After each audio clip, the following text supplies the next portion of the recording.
Okay, so you're finally out of the boring old Photoshop 101. Thank God, right? No more talking about what do these tools mean, what do I do with these layers. You're actually going to get to put these practices into use with painting. And so before we talk about actually painting faces, I just want to go over some of the basic ideas of what it means to paint a face by talking about basic forms. And so here we have a good old cube. You may be wondering, why am I introducing you to a cube? Well, a cube is great for simplifying three things that are essential to sculpting a face. A cube will demonstrate that a form has a light side, a kind of base regular color, and then it has a shadow side. And so suppose in this situation, the light is coming from this way. And that is why this side of the cube is lit up lighter than this side, right? Even we know it when we see a light is cast on an apple, there's a shadow on the opposite end. And so we have to treat a face sort of like a basic form. A human face is actually relatively similar to, say, a sphere. So a sphere, we have our light right here. We have our base color, and we have the shadow side, right? And so to be able to do this means that you will be able to create a face, as a face typically looks like an egg. And an egg is, if you ask me, looks pretty similar to a sphere, right? And so how do you paint a sphere? Well, let's get started together. Let me just erase this and we'll try it again. All right, let's choose a base color.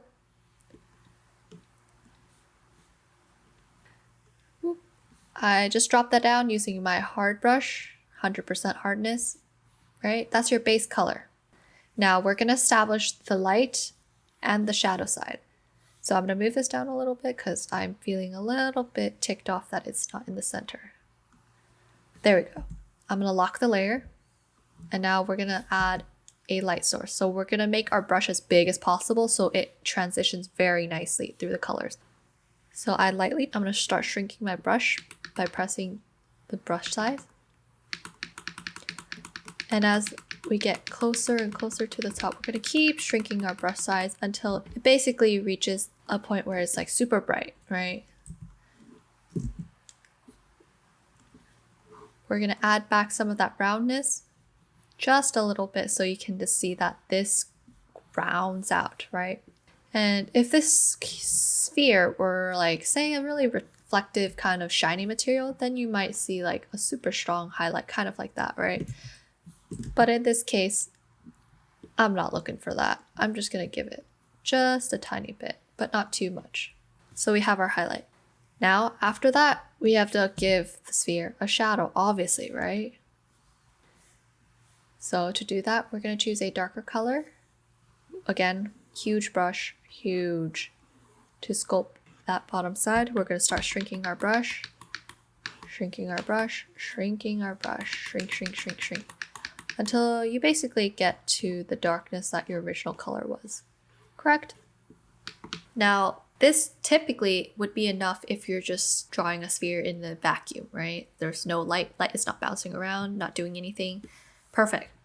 But since we live in the real world, light will bounce all around and interact with everything it touches until it runs out of energy.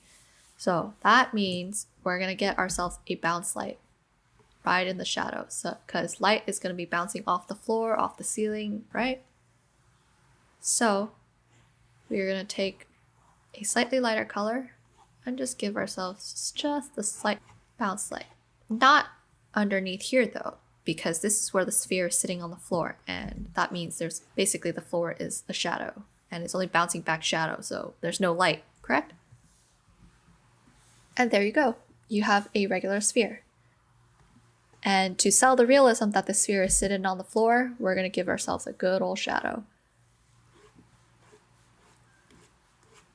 And as it gets closer to that sphere, it's going to be darker, right? And since the light seems to be like this, we gotta push that shadow just a little bit to the left. And there you got a good old sphere. And once you're able to do something like this real quick, that means you're able to move on and actually paint a face. Because when you're thinking about a face, let me merge these two together. A face is pretty similar in concept. You're gonna create an egg shape. Let's do a dark color so you can see. Do an egg shape.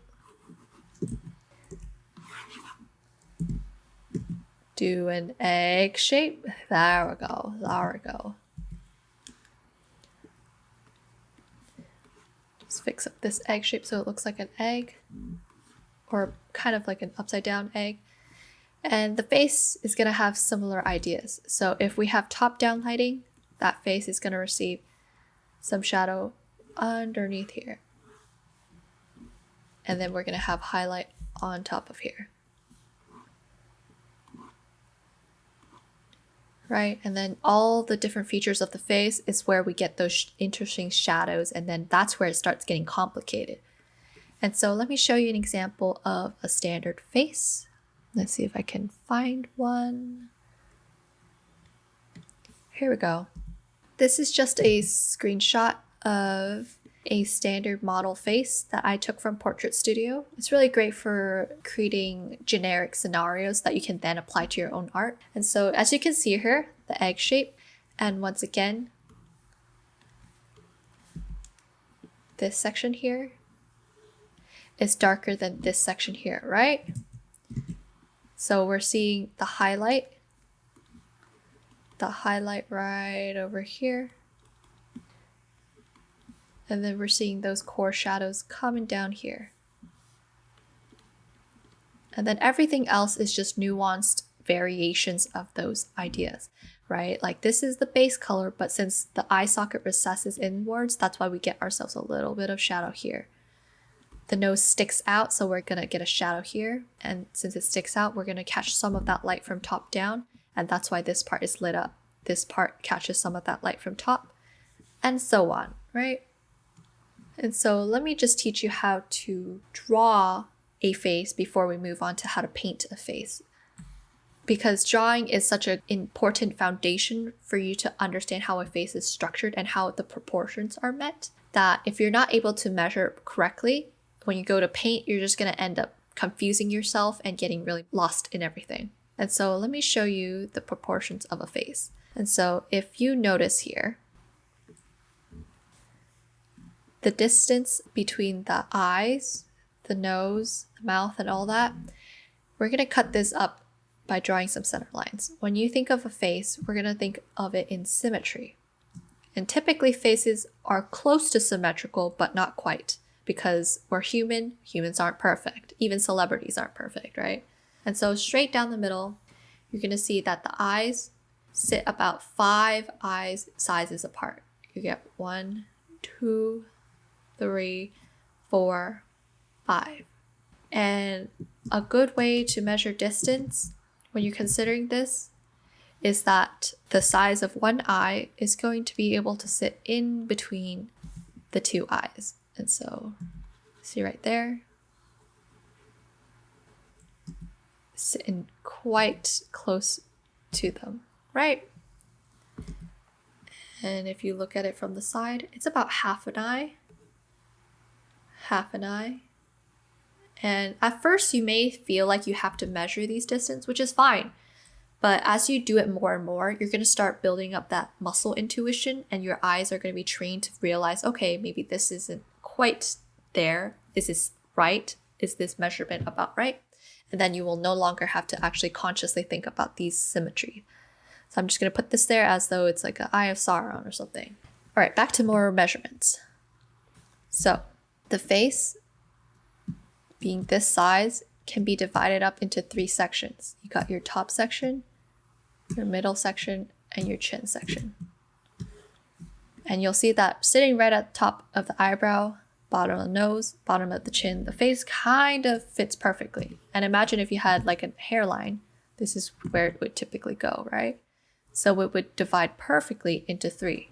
Well, yeah, 3. 1, 2, 3. And then now we're going to talk about other measurements. So the eye inner corner, typically either aligns pretty close to the edge of the nose, but it never really touches the edge of the mouth. And the edge of the nose for a generic face is typically smaller than the width of the mouth. The height of the mouth usually hits the jaw. The ends of your ears typically line up with the tip of your nose, bottom of your nose. Tops of your ears usually line up with the tops of your eyes.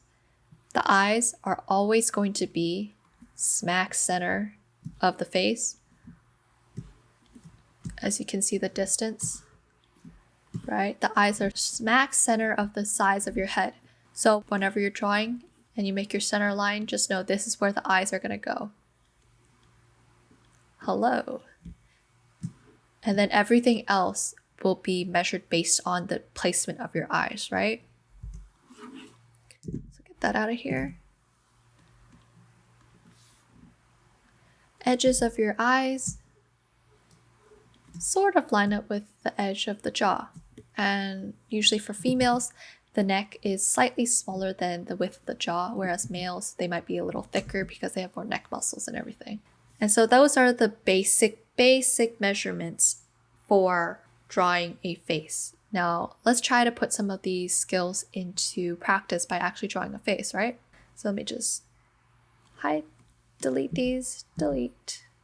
Oh, no, I'm going to keep that eye. I think it's very funny. All right, shrink this baby. Put it aside. All right. So let us try drawing one ourselves. We're going to start out with good old oval. This is going to be front-facing face. Sort of more tapered towards the end like an egg. But face shapes always vary. I'm just teaching you to draw the most generic shape right now. So this is your head, right? And you're going to find the middle line. Those are where your eye's going to go. That's where your hairline is going to go. And right smack center. And we're going to draw the neck. Again, the neck is going to be slightly thinner than your jawline.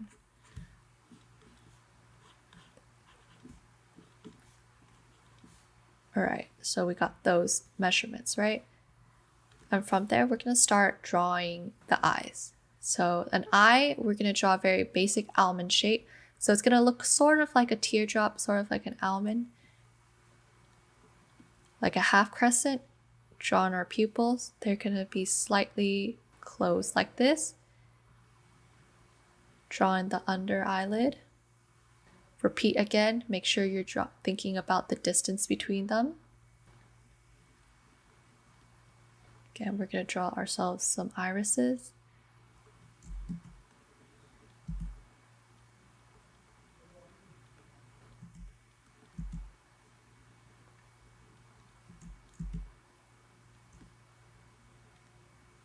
Draw the under eye. You can include some eyelids if you wish. Draw ourselves some eyebrows. And eyebrows usually sit about half an eye distance away from the eye, though that may vary depending on how much eyelid space a person has. So I'm giving them a very strong Nike eyebrows right here. Right. We're going to draw in the ears.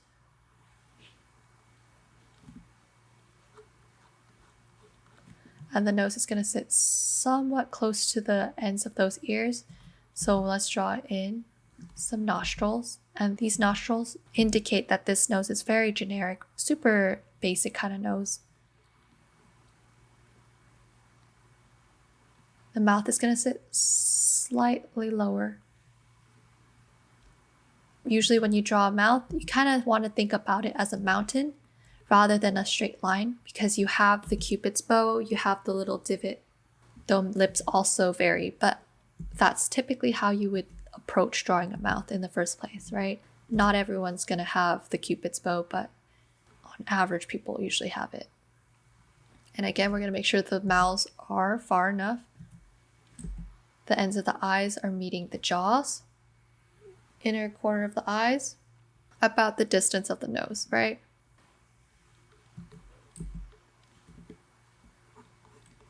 And you can just expand the size of that head just a tad bit because you need enough space to house all that big brain of yours.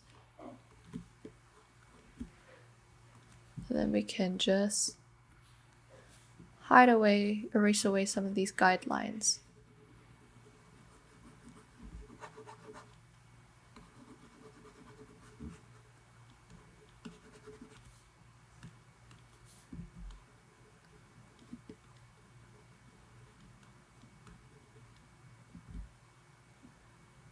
And there you have this super generic face, right?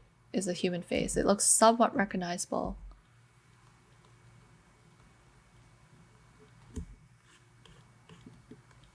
There we go. All right, so now that you've got the basics of how a face, you can measure it, I will actually show you how to implement like some of those skills into real practice, right? You're gonna look at reference photos, you're gonna learn how to measure actual face distance and stuff, because once you've built up the repertoire, built up the intuition for how real faces look and how they're shaded, it becomes a lot easier for you to start simplifying or stretching it towards your own particular style, right? So I'll show you how to do it straight matter of the fact, and then after I will show you how I typically stylize it. First, let's bust out a line art so you get a good foundation. So let's start with the head. Her face is a lot more square.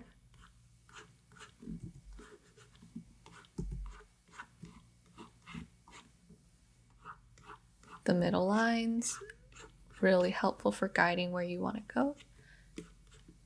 And you can see her jaw is basically where her neck begins. And so we're gonna pop down that neck. Her neck is pretty short. Right. And then we're just gonna put down her ears. General size of an ear is about this big. We don't want it too big or too small. And it usually rests somewhere around this middle region, right? And then we're gonna draw in her hairline so we have a good guideline for where her face starts. Side of her head. We're gonna draw in her hair.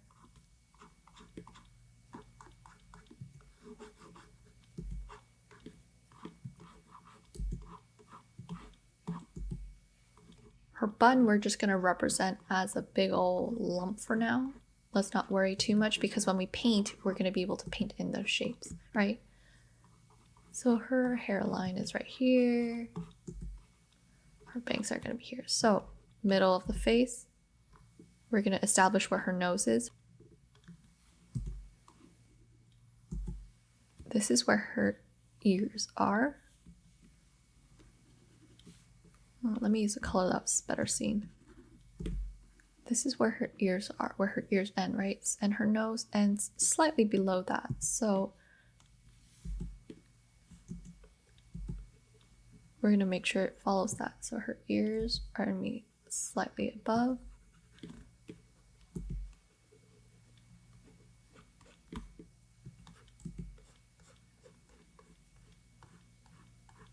Her nose is gonna start here.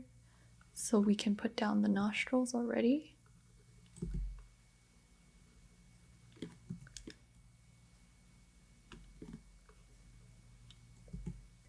Her mouth is sitting right near where her jaw angles, and so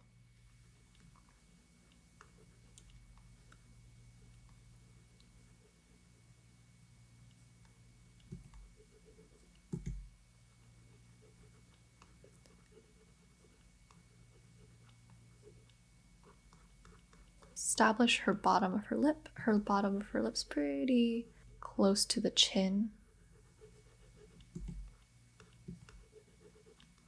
but not quite there yet, right?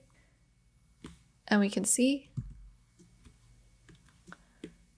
the tops of her ears are actually higher than the top of her eye. So we're gonna have to capture that.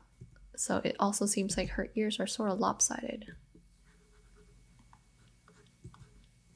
Perhaps it's the angle, or maybe that's her. I mean, every body is different, right?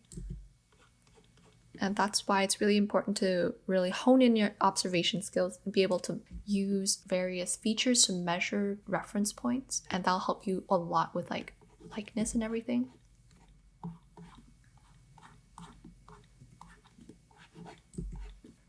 Okay, her ears there. So her eyebrows are sitting pretty high up then in that case.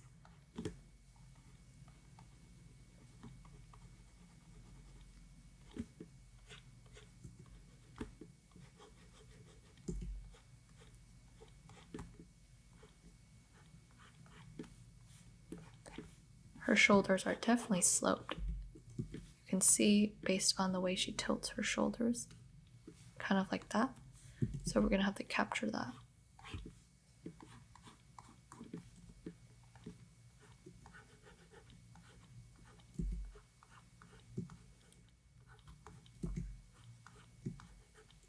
And don't worry if it's not perfect right now, because when we paint, everything will be fixed. But we do want to give ourselves a good foundation, so when we do paint, we're not going to struggle as much.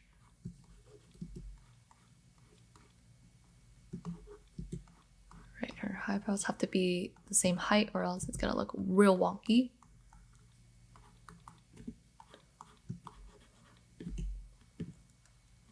Alright, so midline, her eyes are going to sit right here. And her eyelids, eyes sitting somewhere right here, and then we can measure the distance from her inner corner to her nose. Is pretty close. It's pretty close. So we gotta make sure it's similarly placed. And she's got these huge pretty eyes, but don't make them too huge because this is a realistic version and we don't want to look too crazy, right?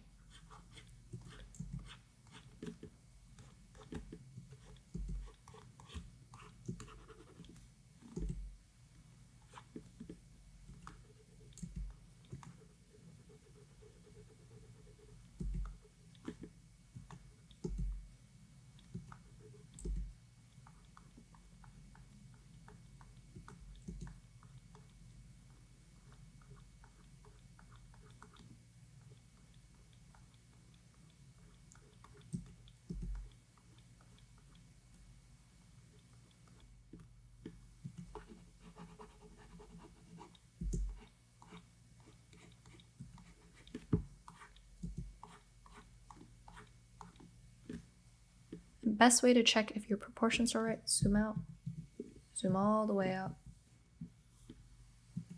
And you can see generally whether or not you got it.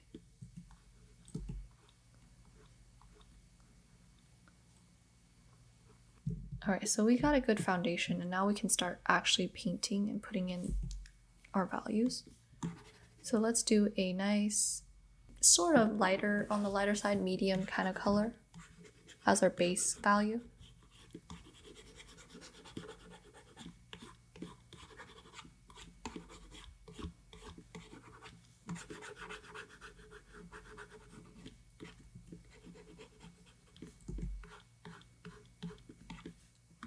Gotta make sure we get in the hair. I'm not quite doing black, just because I want to reserve, like, maybe I want to make some areas super, super dark.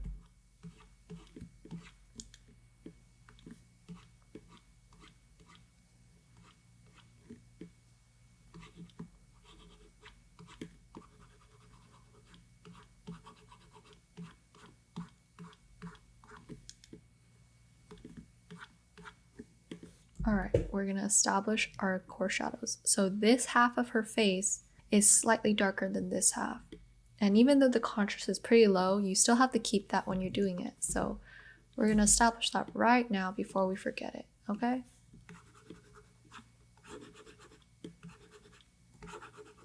Don't worry that it's kind of messy right now. We can always fix things with painting. But we do want to make sure that we got every single value correct.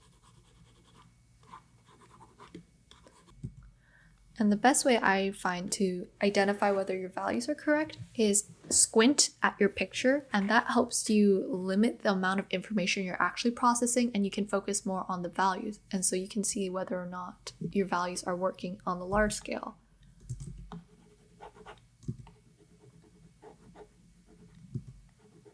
And so you see here that her eye socket and her eyebrow meet at quite sort of an angle. Her nose, there we go. And if you squint, you'll notice that her bottom of her neck is slightly darker than the rest of her body. So we're gonna get that in there. And then come back in to bring back some light for the collarbones.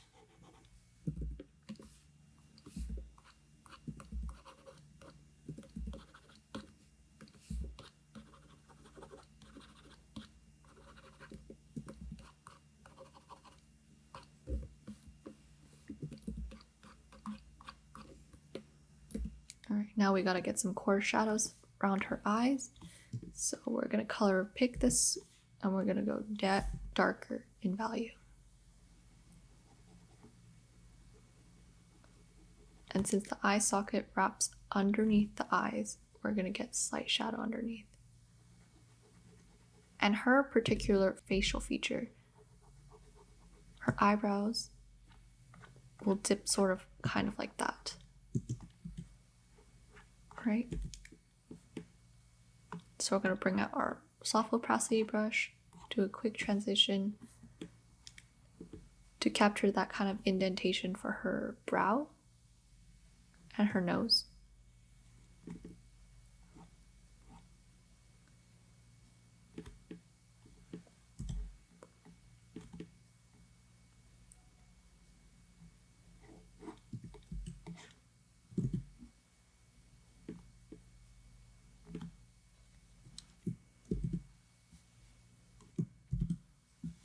Alright, and then I'm going to keep everything relatively still far away. We're going to establish her lip.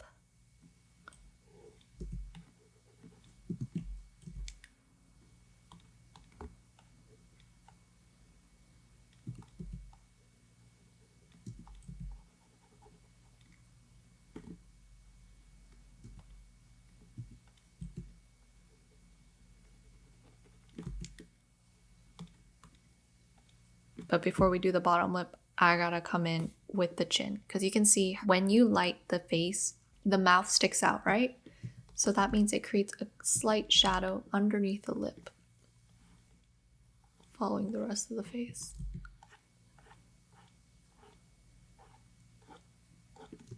Alright, so you gotta get rid of that.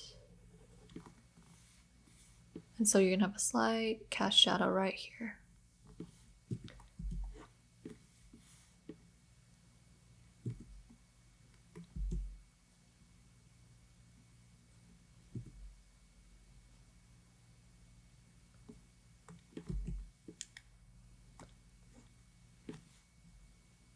Let me lock this layer. We're going to go a little deeper into those shadows.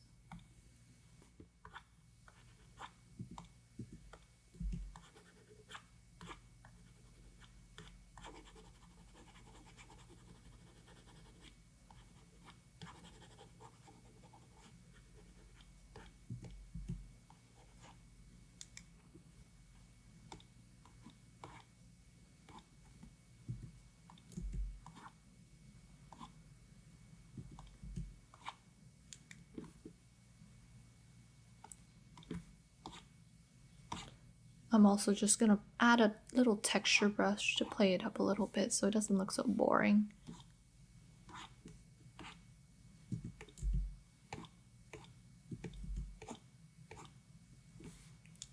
Alright, back to our regular brush, our number 40. Slightly darker to capture that collarbone right here.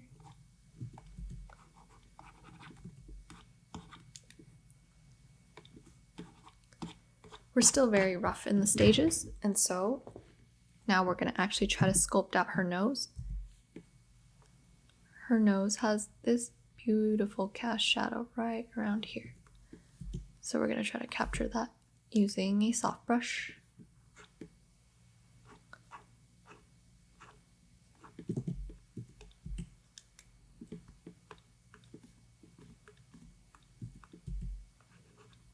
And then we're going to clean it up.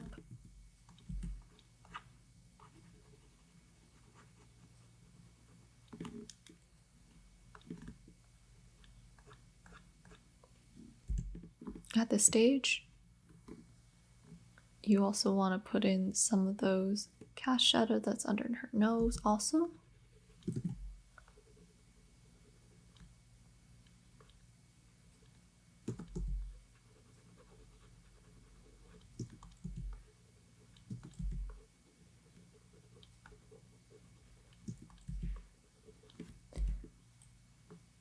This part right here is going to be ever so lighter because it's facing the light.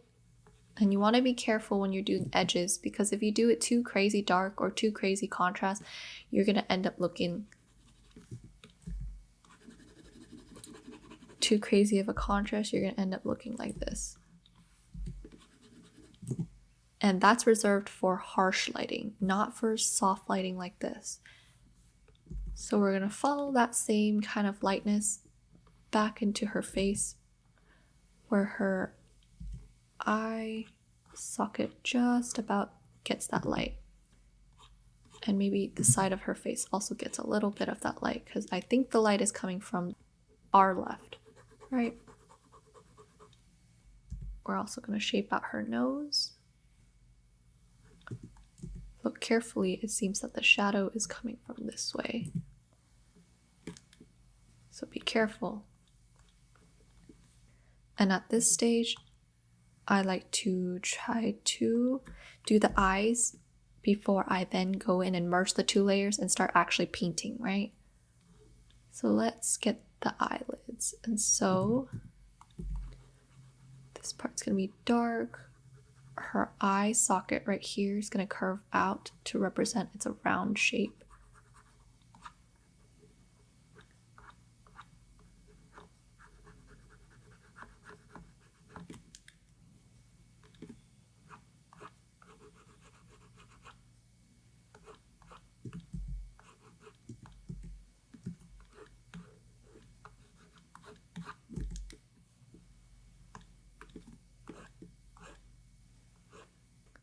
Another core shadow, and you can make this help define her face by keeping some of those edges, right?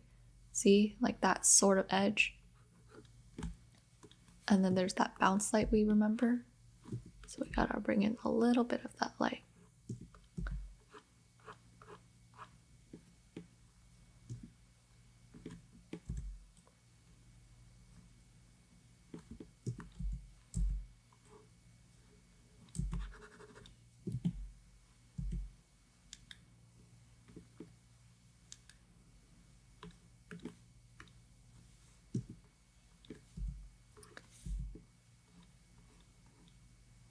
We gotta darken up this area because we gotta prepare it for that deep fold that occurs right here. So we're gonna slowly transition into a slightly darker color, right? Once we get into the fold. And then that's how we create radial shading.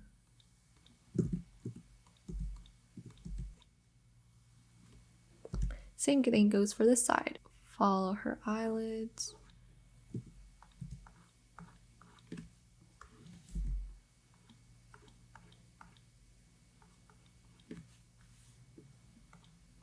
And because this part touches so close to her eyebrow, it's going to get a slightly darker value, right? Even this part's going to be slightly darker because it's in recess of her eye socket. And it's only right here that it starts brightening up. So we just bring that back.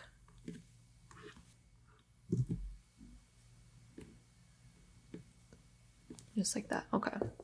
And that's a good base before you merge them all and start actually painting. So I'm gonna merge this down. And now we can actually start painting and you can start messing around with things properly.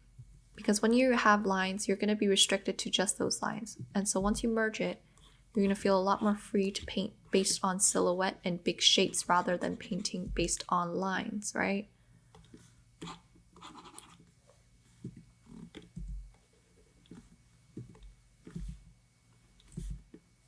Okay, so this part.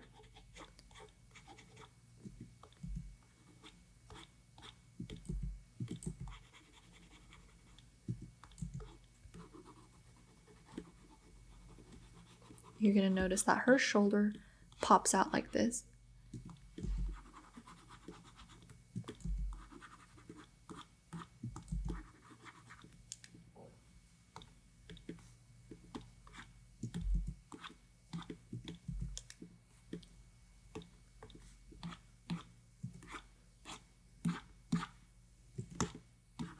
While her shoulder's not the main focus, we still gotta make it look relatively cohesive, right?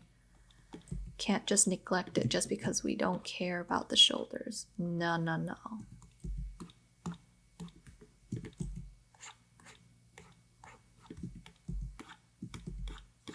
All right. Come back in here, carve out that general shape that her chin had.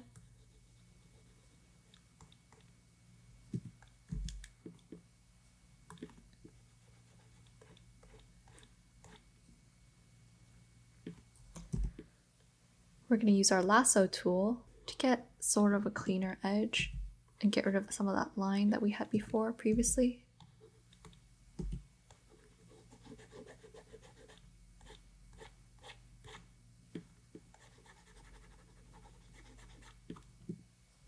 Now I'm just going to add to my lasso by pressing shift, and you'll see that my lasso has a plus sign now. So I'm going to expand the lasso so I can create a better transition between the values. Because this is soft lighting, so there shouldn't be too harsh of an edge.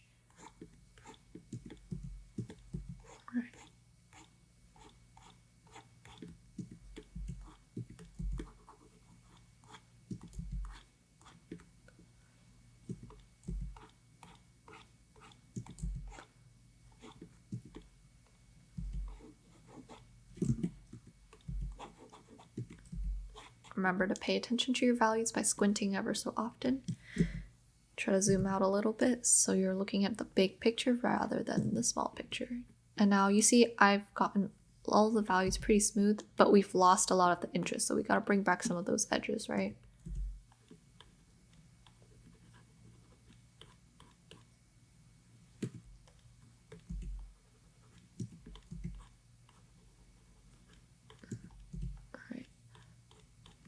Bringing back some of those edges. Good balance of edge and softness will help create a very interesting portrait to look at.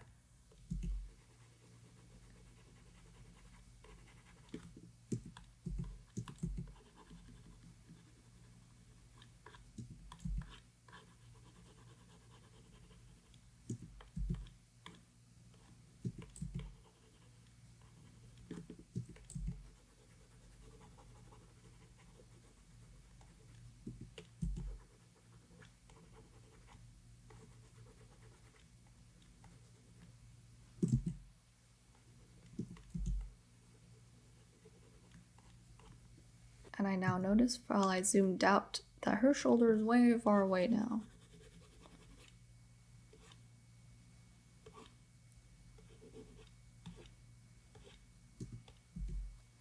So I'm gonna zoom out some more and look at this big picture, right?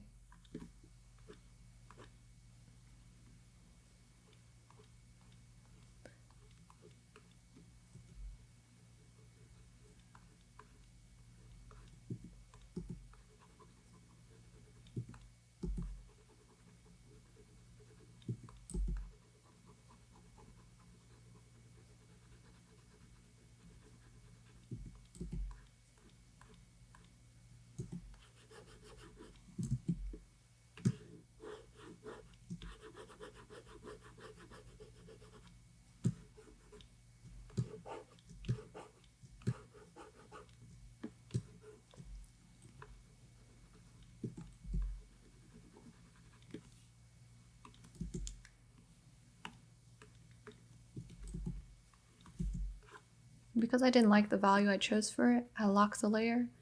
I'm gonna lighten it up, make it a lot smoother.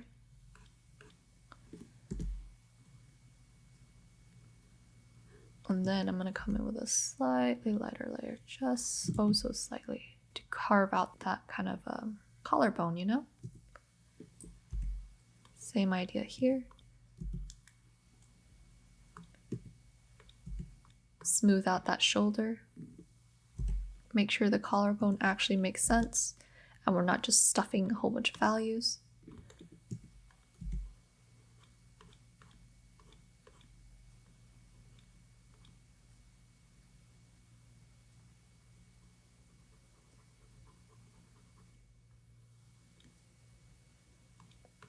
All right, that neck's looking a lot better. Now we gotta fix that chin because we messed up. We gotta create our edge again.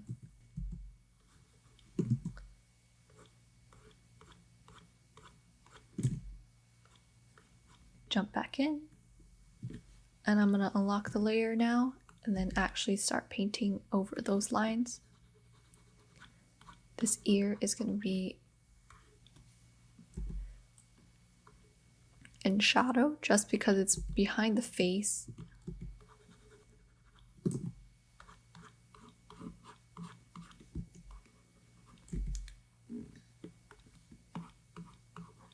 And if you remember when I decided we would have a donut hair instead of actual hair, well, this is why, so we can actually carve out things.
And now that I'm painting, I realized my right eyebrow was a little tad too low. And so this is where you get the opportunity to fix it.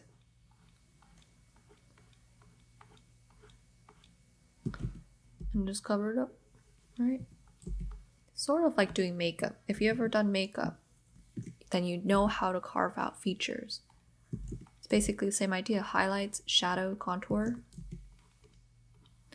And the front of the eyebrow, it's important not to make them too dark or else it'll look really fake and everything.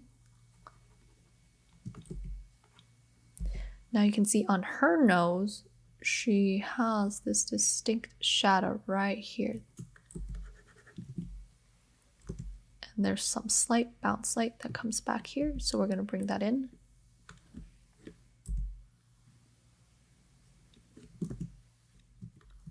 And since this part of the nose is sort of lit, we gotta give it some attention, give it some of that light.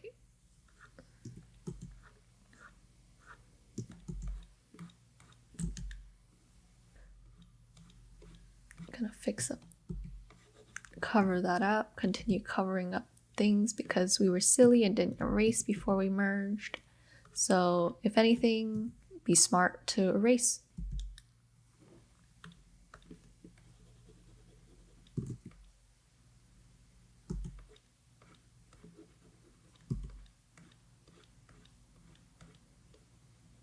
Now I'm actually just painting based on shapes, right? You see, I see a shape of the shadow, so I'm painting based on that rather than painting the actual feature itself. And that will help you dissociate the face from like trying to focus on likeness, because if you paint by shape, and you have the right correct measurements, eventually it's going to start looking like the person.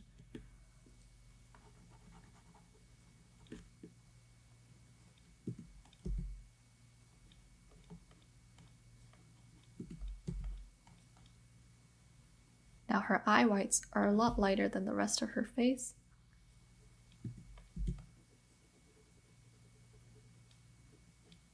And she has downturned eyes, so we gotta capture that.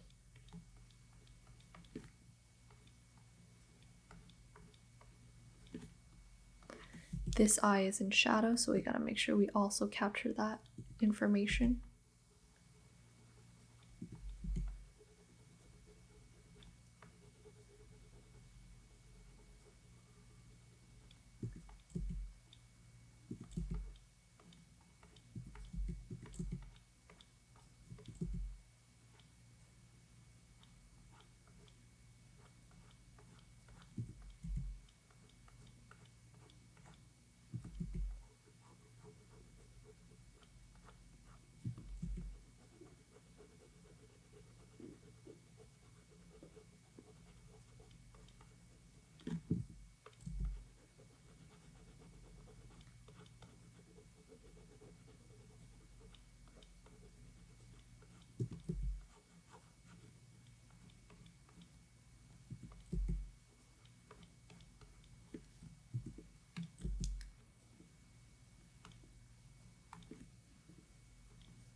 And this is why I said it doesn't really matter too much whether or not your line looks perfect, because we basically end up painting over everything anyway.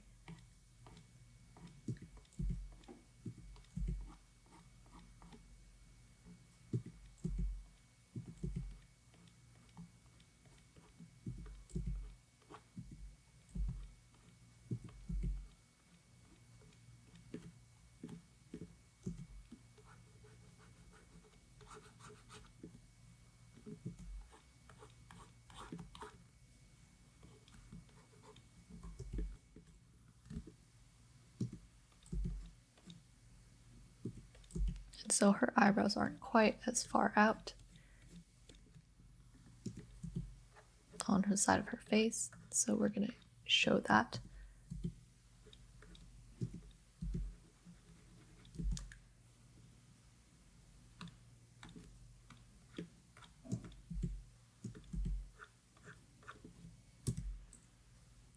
She sort of has like a very thin nose bridge, so we're gonna try to capture that by creating some shadow here.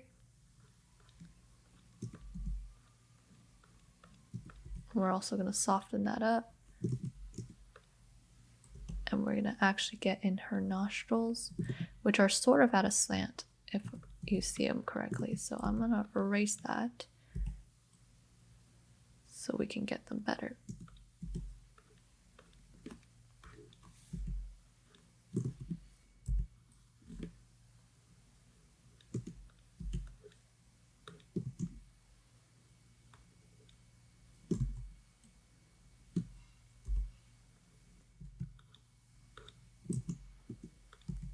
Trying to capture that core shadow back because I lost it while trying to erase those lines.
her nostrils are at an angle, as you can see.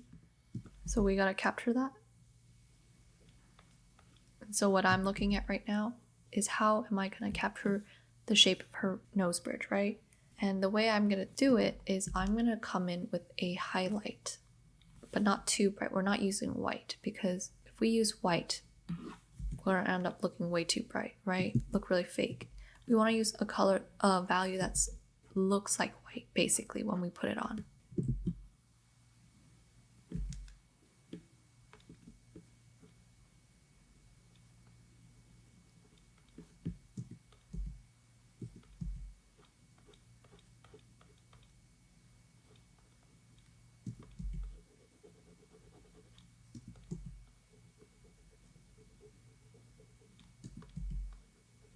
And because her nostrils are at a tilt, you're not going to see that much of the nostrils.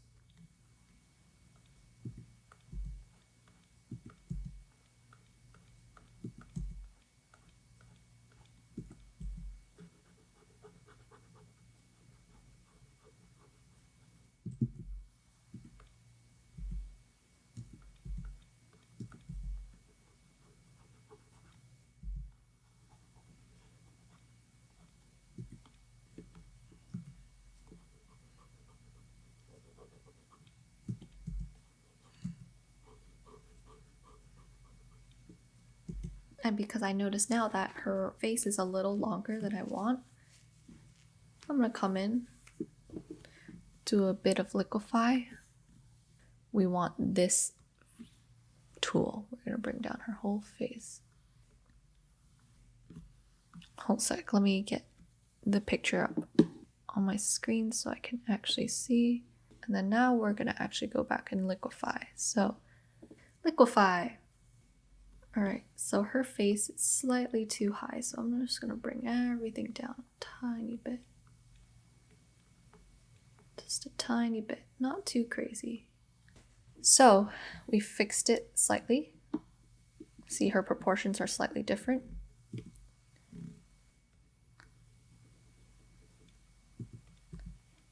Her eyebrows are slightly rounder than that. Her right eyebrow is also more lifted up than my previous did. And this is the process of painting a portrait. You look at your reference photo and you try to compare, right? Playing Where's Waldo, right? Her eyebrows are pretty close together.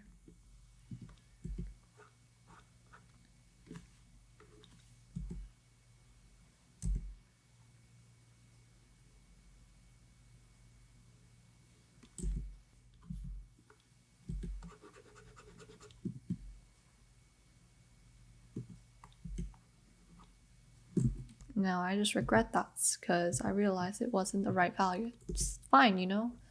That's what practice is for. You're learning.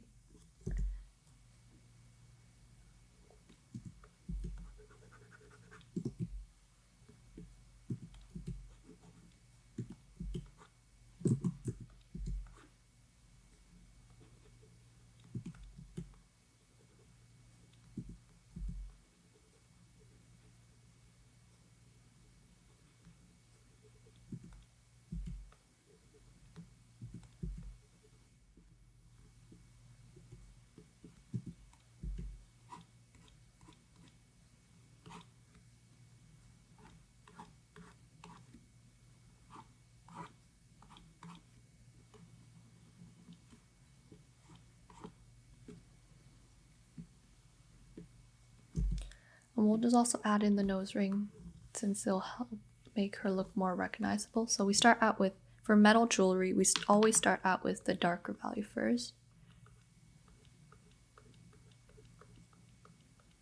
And then we bring in the lighter value.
Now we gotta recapture that eyelid that we lost because we were covering up the lines.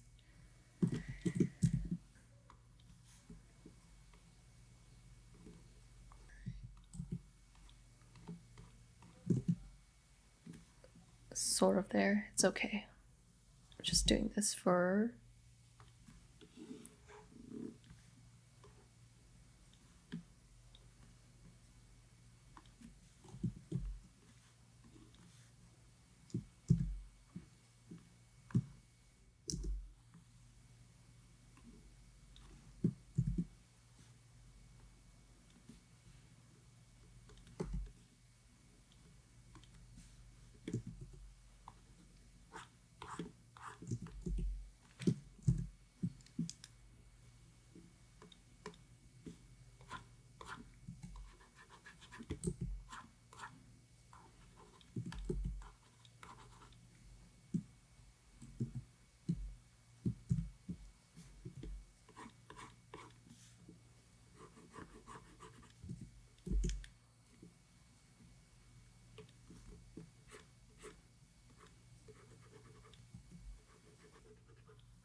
Now we're gonna carve out the lips, right?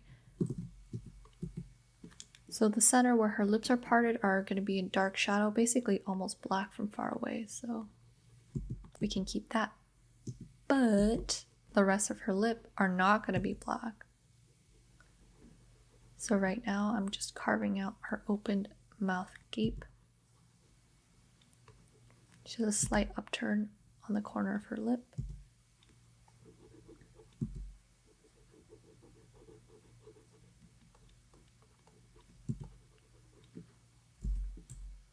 And we're going to capture that.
And so the top of that lip has some shadow, so I'm just capturing that.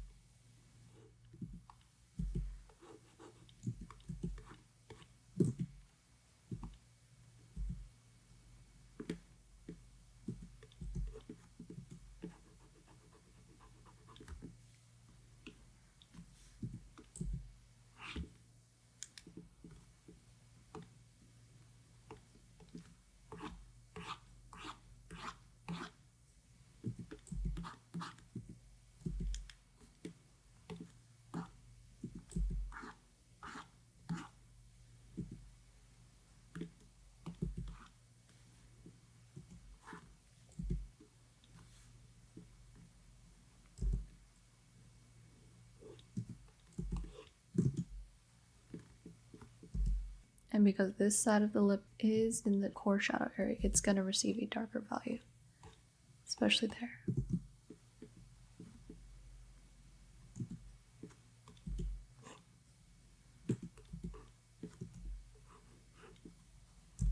I'm just gonna come in with the real quick ear shadows so we get it out of the way.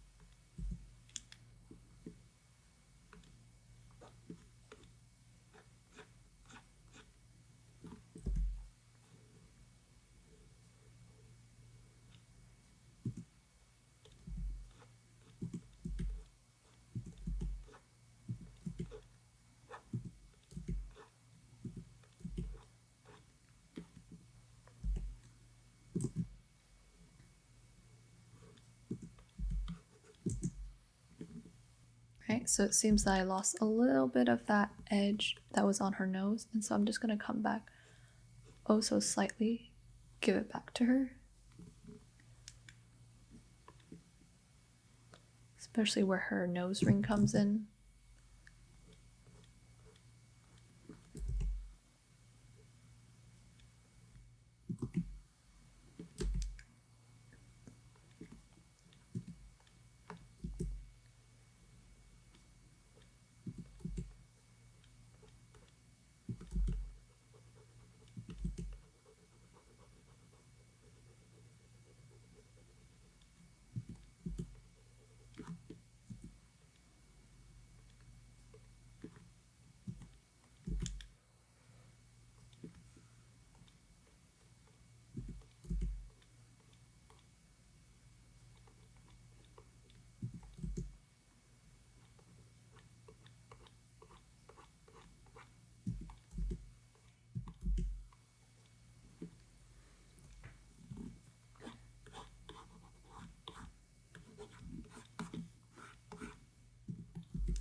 Now I'm gonna come in with a slightly dark black, well, not quite black, for the eyelashes. We're gonna map it out so we can quickly get these eyes in, and she's gonna stop looking like a demon. She's got downturned eyes, so I gotta remember to keep those downturned eyes.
Gotta be careful not to do it too much, or else you're gonna start looking like duck lips.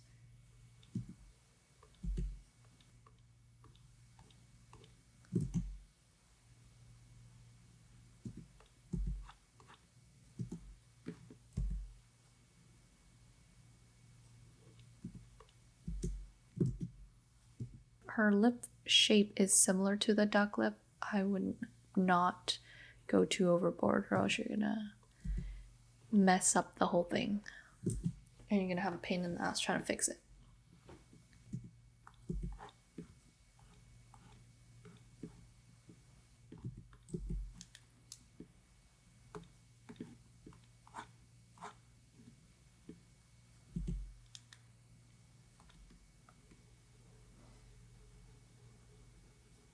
Alright, time to put in those pupils. Get you those perfect circles. We're gonna increase the size.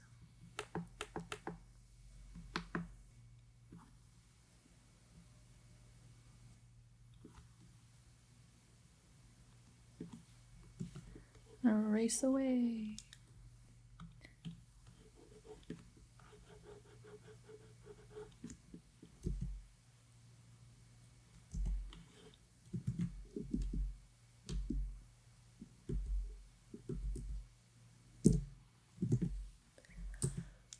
All right, so we got those pupils in, and obviously her eyes aren't black, and so we will deal with that in a bit. After we've now got her pupils in, irises in, we now have a better reference of how round-eyed her eyes actually need to be, right?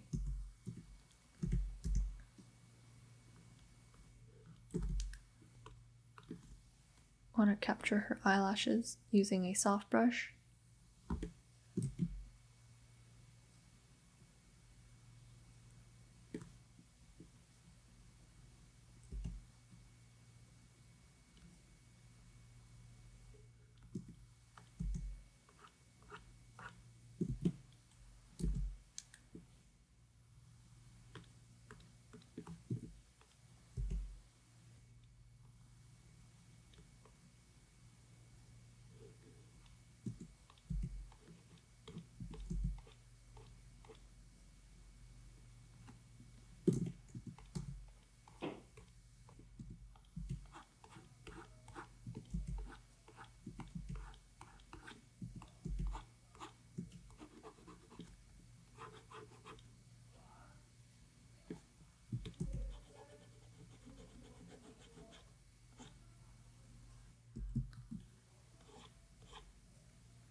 I'm fixing the nose again because I realized that the shape wasn't right.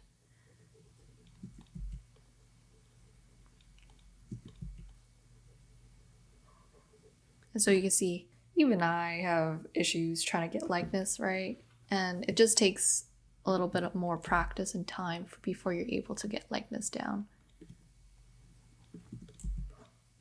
And especially in black and white, it really forces you to focus on the values rather than like the fancy stuff. Okay, let's put in some of the highlights in her hair before I freak out.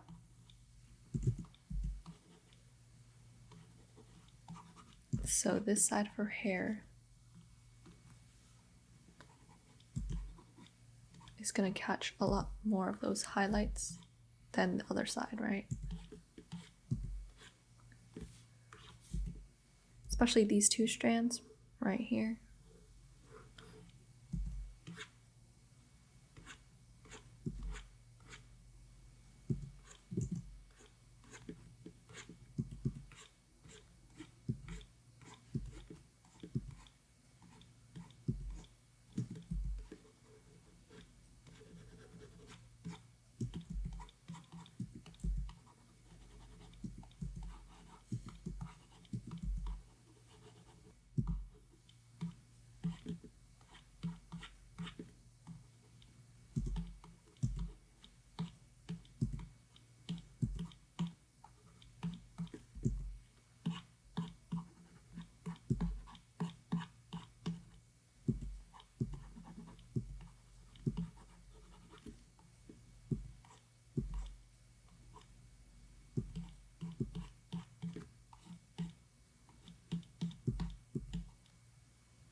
Gonna add some texture to the hair.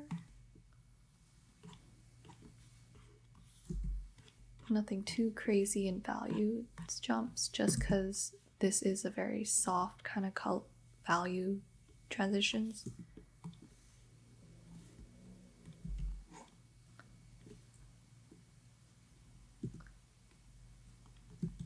Alright, and now we're gonna go back to the eyes. We're gonna try to get her really big eyelids again, because we definitely lost it while we were working. So I'm just gonna zoom in, give myself a little bit more scene room so I can do a relatively clean line, sort of where her darkest recesses are, sort of like that. She has relatively round eyelids, as you can see, right?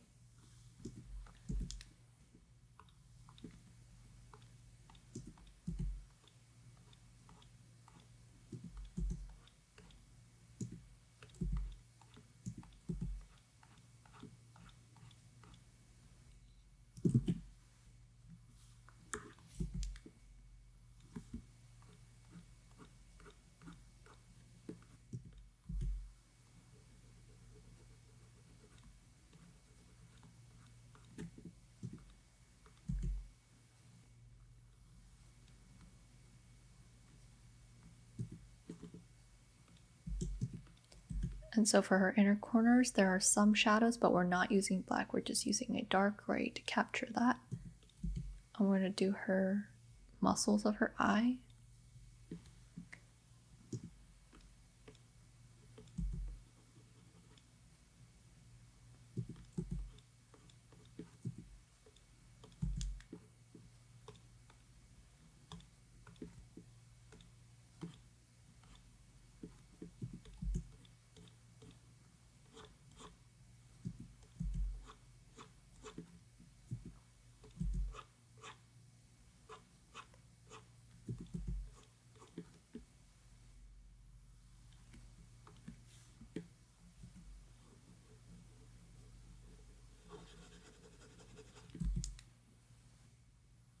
Those were slightly too big for my liking, so I'm gonna go back, try to fix it. There, yeah. A lot better. Basically, the irises aren't as big as we thought they are, right?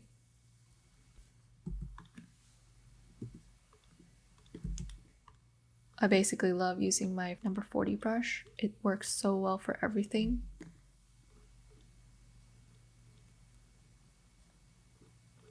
We're gonna get that muscle in there.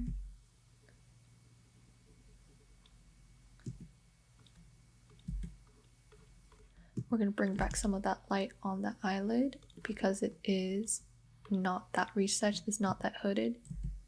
So gotta make sure it's there.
Such low contrast. Basically, her nose gets lost, which is why I'm struggling so much to try to convey it. And the mouth is not finished, obviously. Let's try to finish the mouth at least then. If you've seen any of my time-lapse videos, you always know that I have trouble trying to simplify the mouth, trying to make it look good, while also look 3D, right? And at this point, I'm just willing to restart the whole mouth so I can get the form right this time.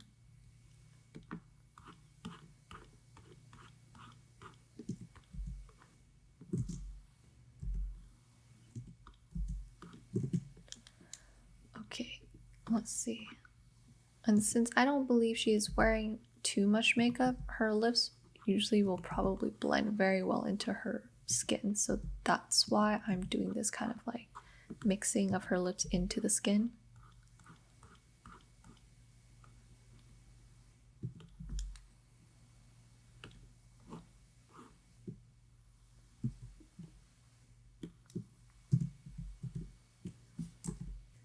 Okay, move this over. I'm gonna try to liquefy once more because I feel like her neck is now way too long. All right.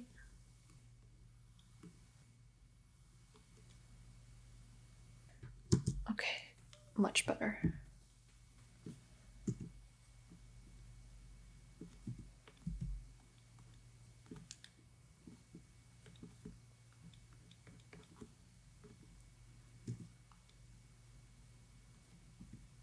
Yep, at this point, I'm just gonna redo the lips because if gosh darn looking weird, like you're trying to patch up a soggy noodle and you just can't make it crispy again, right? The more you add water to it, it's just not gonna work. So this is what we're gonna do. We're gonna cover it up. We're gonna start over. And that is okay. I mean, starting over just means you're giving yourself a new try, new attempt, right? Doing a different approach. And so this time I am not merging the lip line. And we're gonna stay relatively far away from the detail so we can see this objectively.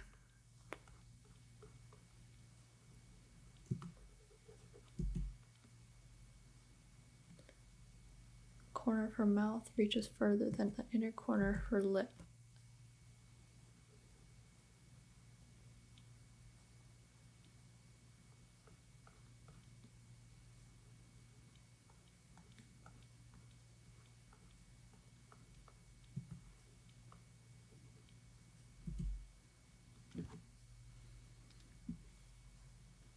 All right, time to lower the opacity.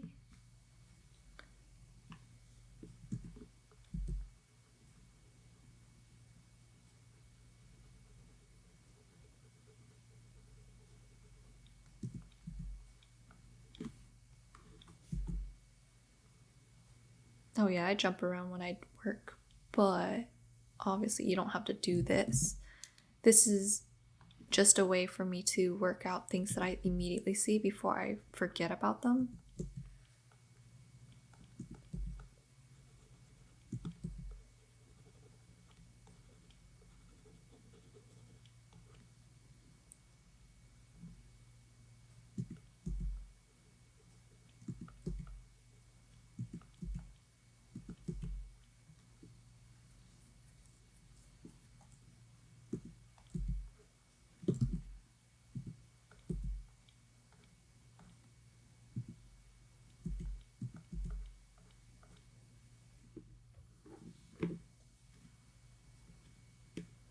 All right, time to start the lips once more.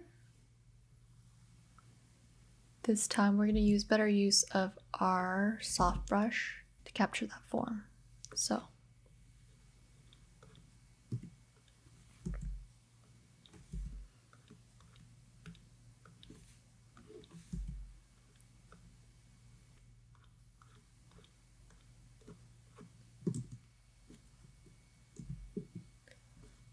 looking slightly better. Just redo that Cupid's bow.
Alright, at this point when I feel like I can't capture the likeness, gotta dissociate myself. There we go. Now I can notice all the problems that has been bothering me, right?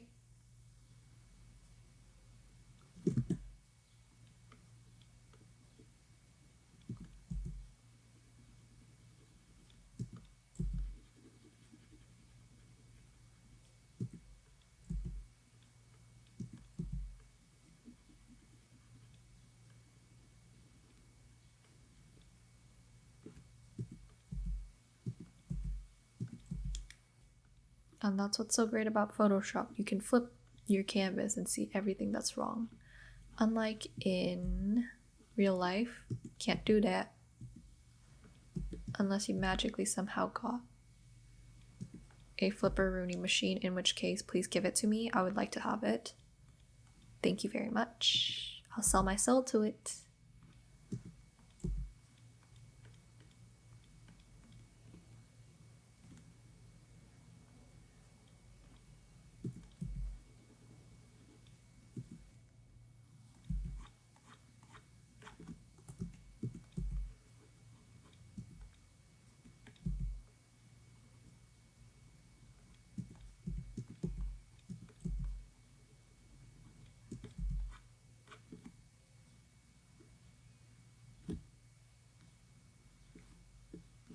Alright, we're gonna get rid of that lip line layer.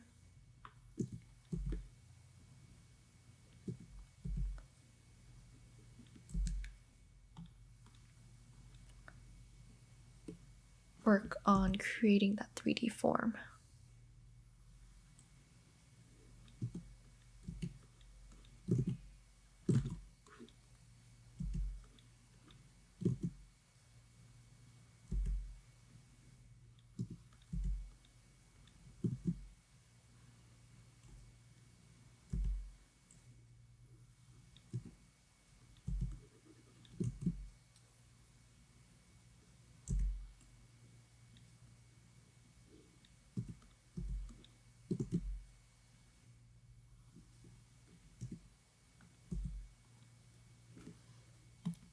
And I realize her nose is crooked, so time to fix it. Liquify tool is my god. I love it so much. Without it, my works would not be half as good.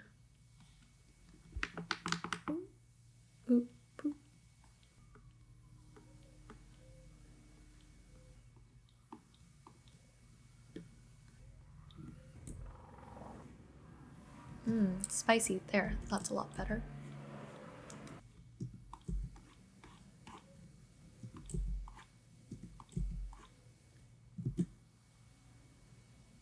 Okay, let's do the eyes before I forget about them. So let's move our image over a little bit so I can see. And so her eyes, I'm gonna lock the layer. Oops, too bright. Basically, she has this ring, so I'm gonna use a heavier brush like this.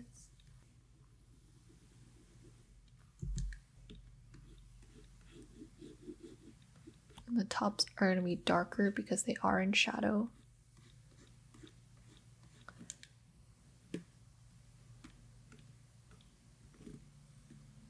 We're gonna get in that lightness.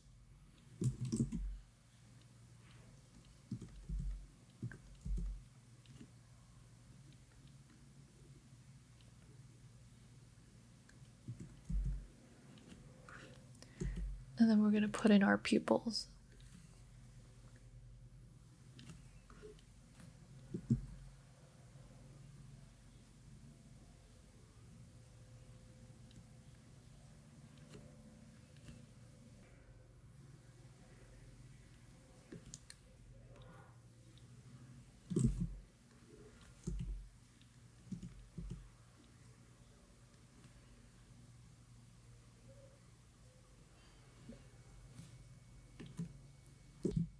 I typically like to modify the shape of the eye just a tad bit so it doesn't look so perfect. So we're gonna mess with it a little bit.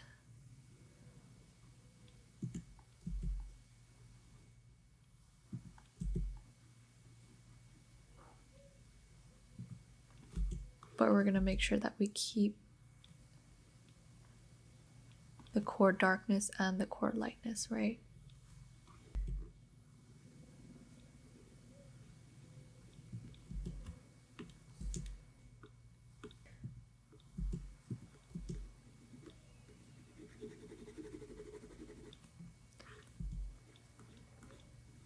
This eye is actually in light, so we actually gotta lighten it up. So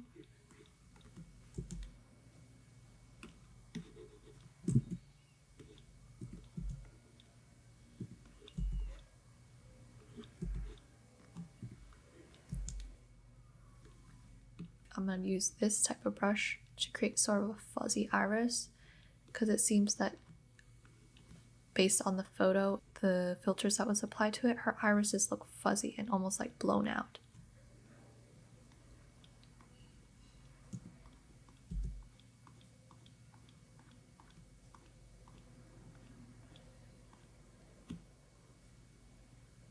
All right, bring back our lightness using our square brush.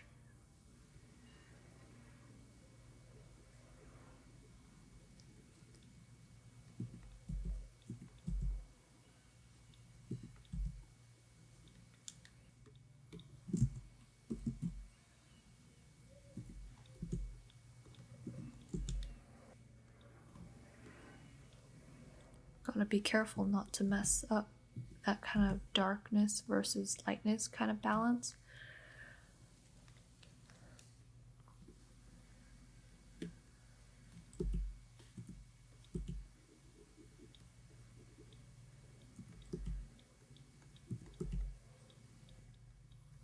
All right, and then we're gonna add our specular highlight, which isn't white, but instead sort of a close white. It's like just a lighter color than that iris. I'm gonna merge it down.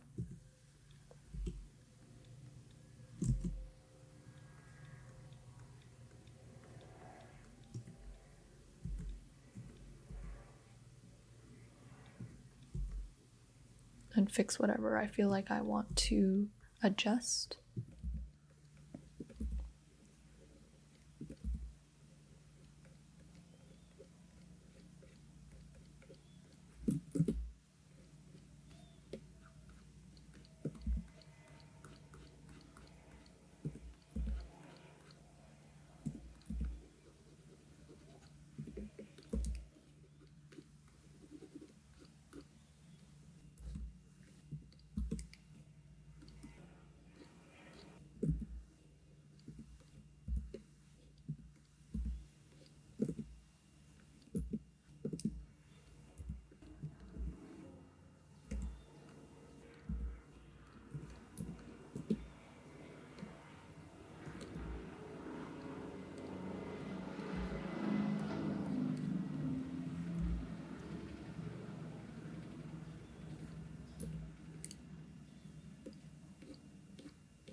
So the eyeballs here, they have to get some of that core shadow treatment too. So right now, I am now treating the eyeball as a sphere and giving it that core shadow.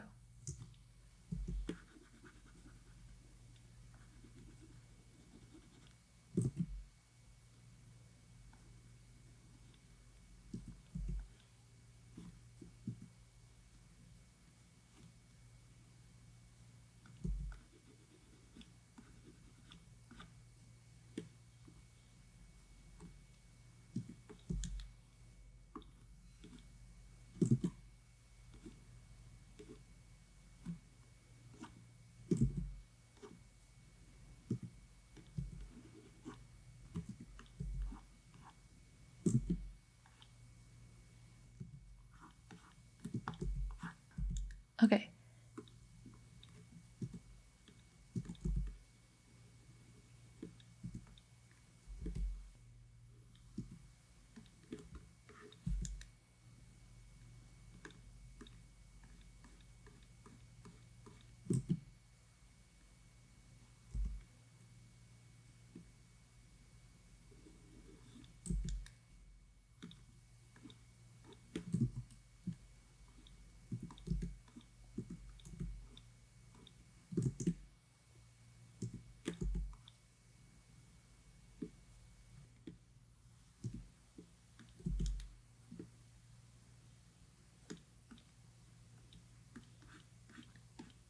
You might be wondering why I'm erasing the eyelashes. It's because eyelashes don't look that good when they're like individually done like that.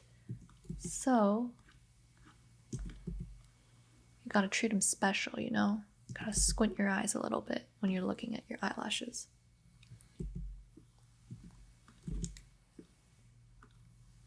And you gotta do them a little bit more messily.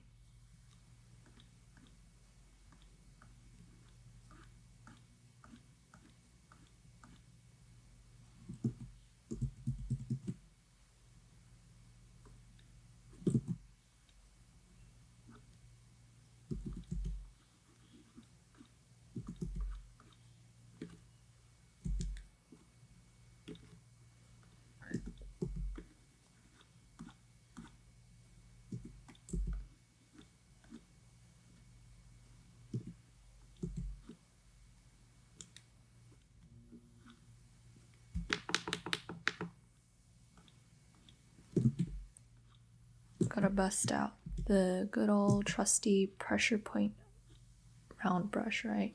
To create those tiny eyelashes that we love to see.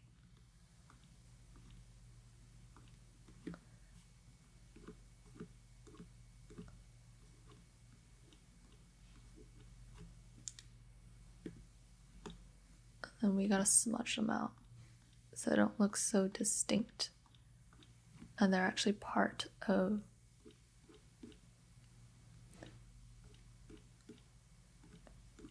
the lashes. Something like that. I mean, they're not exact, but it's fine.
And then we'll come back in with the final highlights with some of those textures that we want.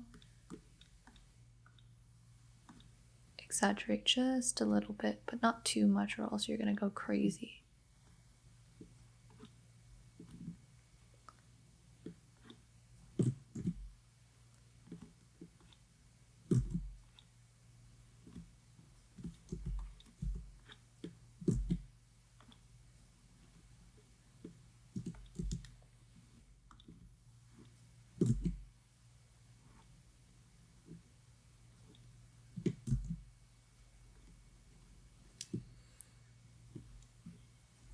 Alright, and then we'll finish off with doing her jewelry, which may seem difficult, but again, like I mentioned, jewelry always do dark value first and then come in with the lights.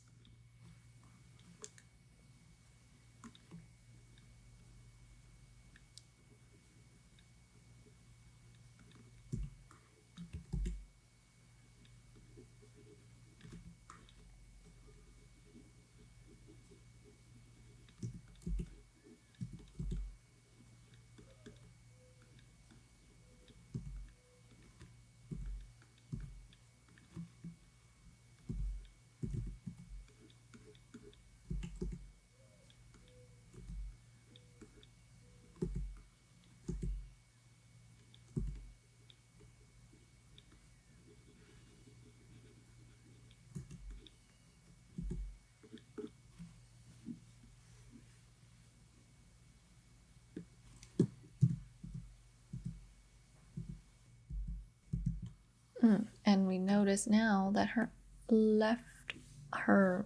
right, our left, slightly high. So I'm just gonna fix that, correct that real easy. Oh, but I changed the shape, so let's try this again. So it lines up with her other eye, right?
We're gonna mess up her hair a little bit, add some strands.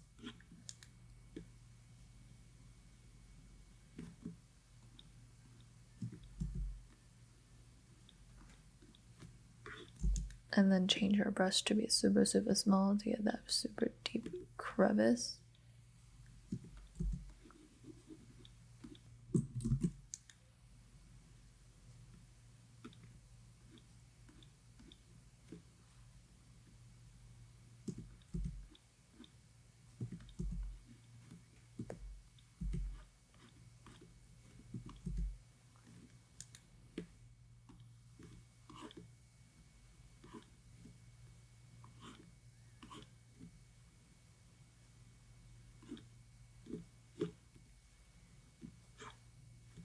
Finish off with this earring, this one, add a bit of that lighter values.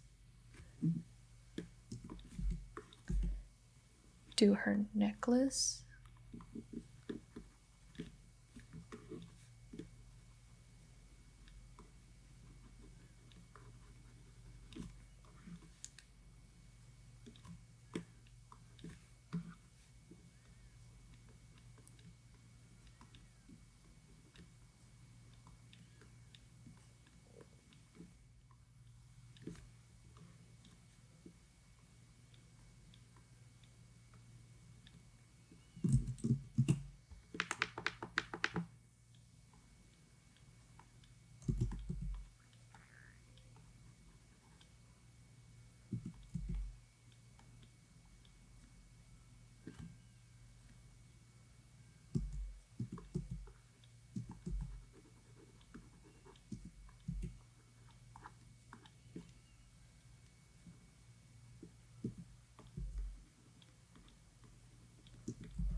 And you see what I mean about the eyelashes, being careful about them.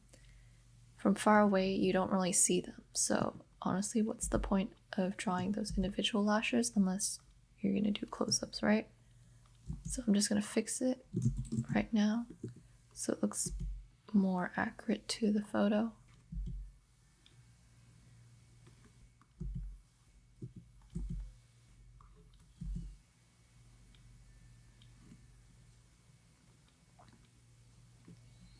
All right, this is the final version of the super realistic. Now, what we gotta do is flip it upside down to double check whether or not we got the proportions right.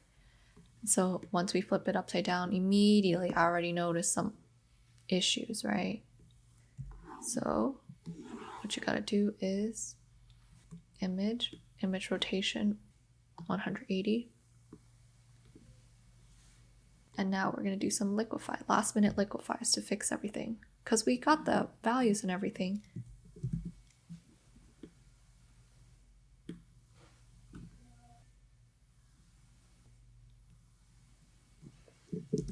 All right, I think that should fix it. There, see?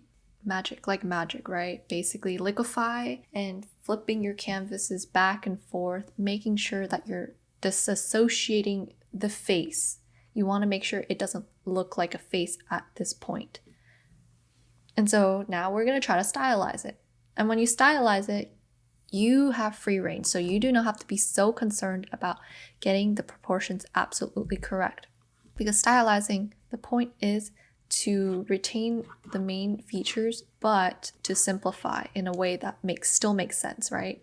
So here's how I would typically do this phase. Stylized portraits for me usually take a lot less time than, say, if I were to do a realistic one, because I wanted to get super accurate proportions, right? So typically a realistic portrait for me takes about 2 hours, whereas a stylized portrait might take me only about an hour, right? So let's do it. I want to capture her kind of tilted look, right? So I'm gonna focus on doing that. So her face is obviously square, so I'm gonna retain that.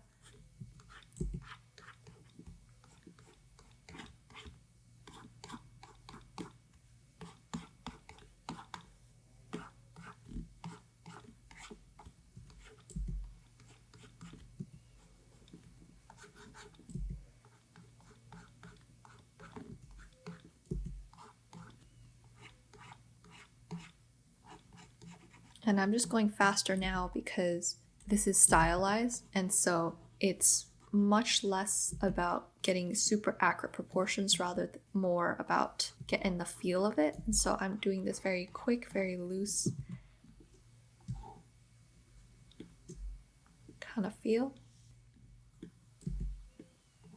Again, her bun is gonna be a donut because it doesn't matter. We're gonna paint it away anyway. Downturned eyes. And I like to make my eyes bigger because it's my influence from my manga anime days. So let's see.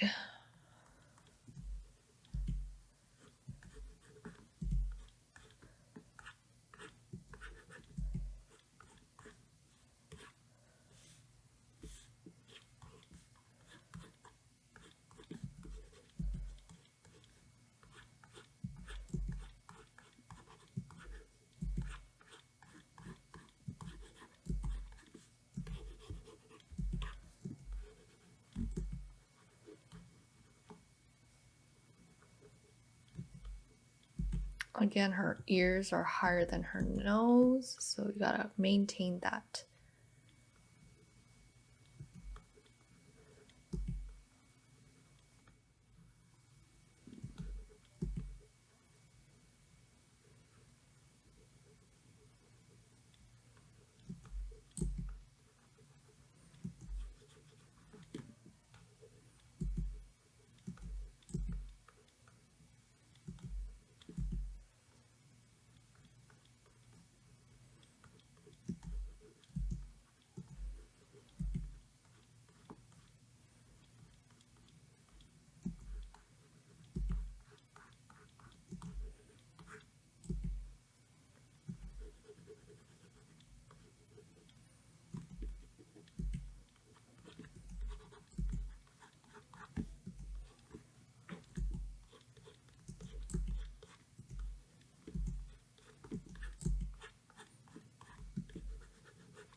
And you can see how I exaggerate the size of the irises because I just love how pretty you can make the irises.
All right, we got ourselves the roughest sketch of all. Now we gotta start shading in. Give ourselves a nice base layer.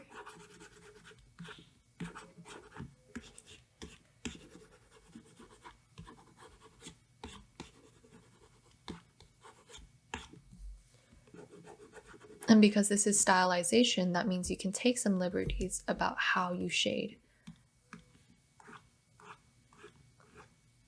So I'm still gonna pay attention to my core values. This whole side of her face is in shadow.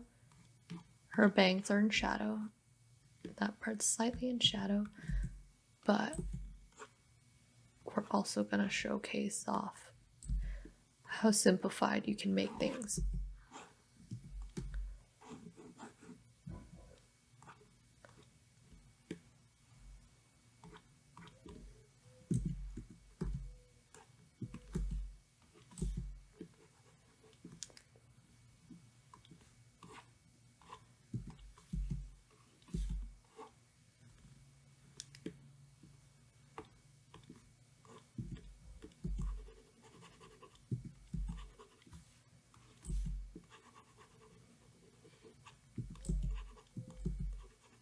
There's an owl out there. Woo woo. It must be rooting for us to finish up this piece as efficiently as possible. And that is totally possible because stylized means that you do not have to stay super true to reality. You can fudge it a little bit so it still looks realistic, but it might not convey all the same information, right? And you can even rely a little bit more on line.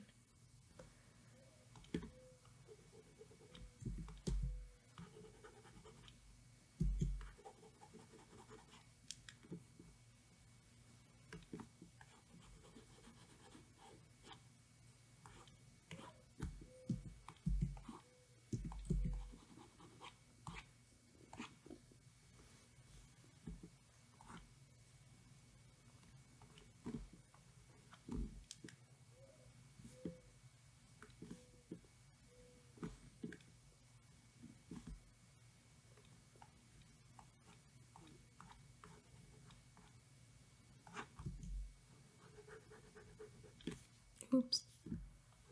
Again, pay attention to whether you lock your layers or else you're going to end up with that kind of mess.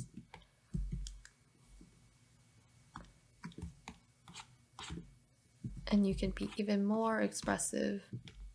I like to be super brushworky when it comes to stylized portraits. And so you're going to see me take some liberties with how I do blending of the core shadows.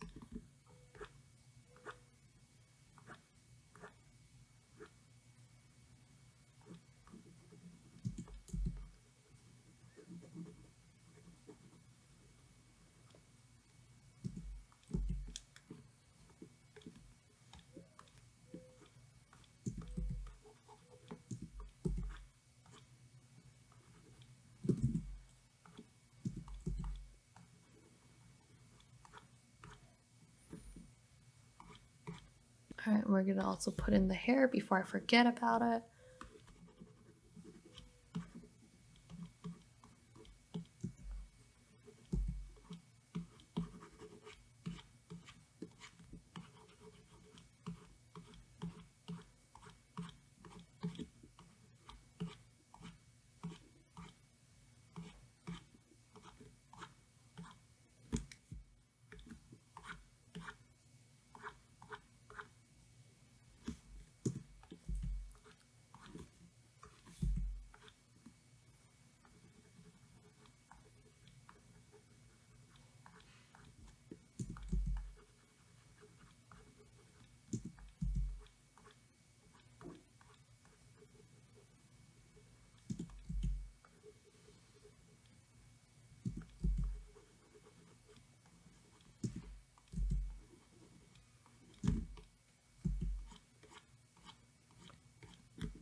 All right, this time we're going to do some erasing of the lines so we don't end up with a huge ass mess when we're trying to merge these layers.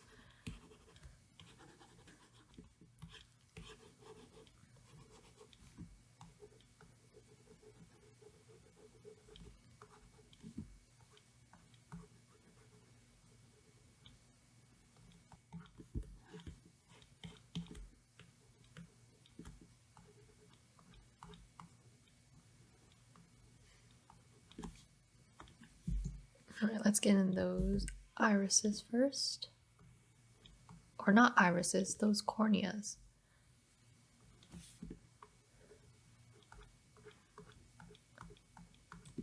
I know I'm not a science major, but I am disappointed that I don't remember after watching hours of House MD. Like, you'd think I'd pick up something, right?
All right, now I'm gonna merge it. And here's where we start painting and fixing up some of our values.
slight bounce light. We're going to use this kind of textured brush to get that bounce light in there.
You can see how I kind of a lot of the details that I used to pay attention to before. And that's because with stylization, you can totally just wing it and then call it sort of. As long as it's sort of similar, it still counts.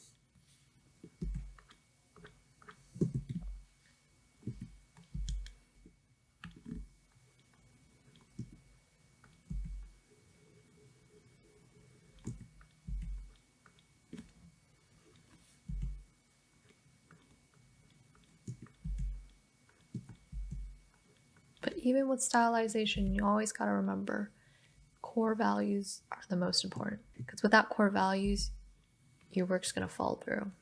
It's not going to look good, no matter how accurate you are when you are stylizing. If the values and the shapes aren't good, it's not going to look complete.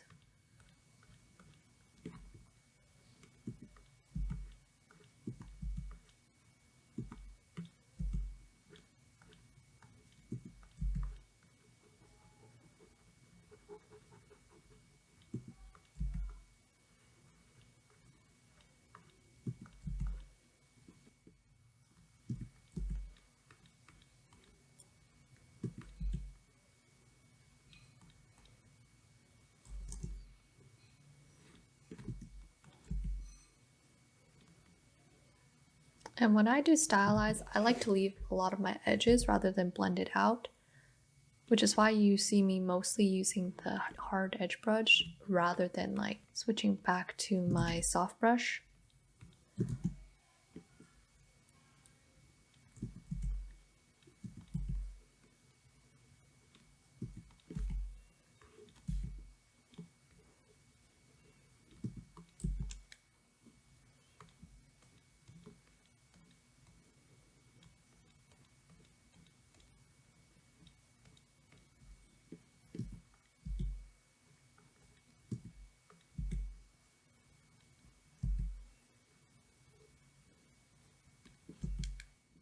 Now the one few times that I do switch back is because I want to get that rounded shape of her nose.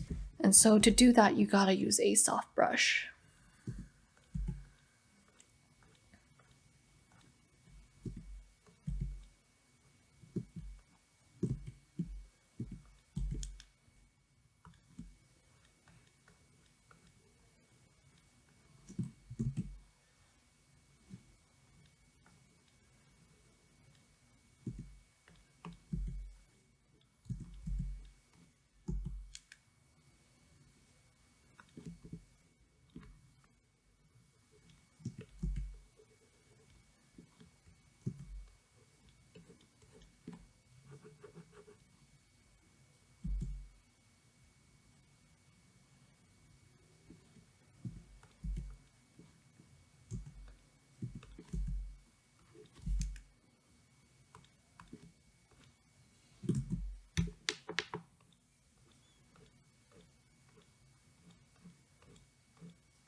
Alright, now to get some of that likeness back, I gotta do a little bit of comparison, you know? Okay. Look from far away. Her eyes are a tad low. Her face.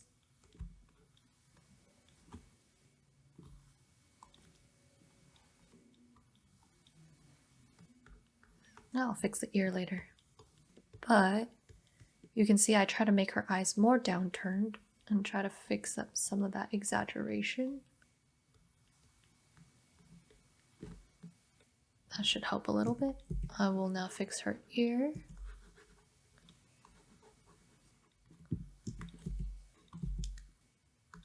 Right here, there's a tiny bit of brilliance.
And we're going to try to capture that lip using soft brush. And we're going to reduce the size of our brush, try to get that bit of darkness at the corner. Same goes for this side.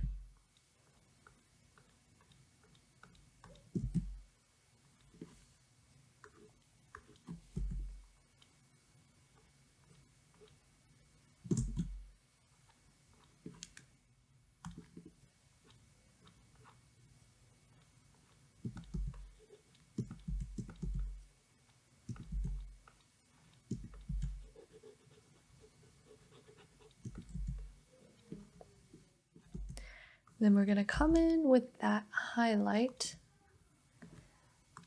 that sparkles up. That probably comes from the girl wearing highlighter.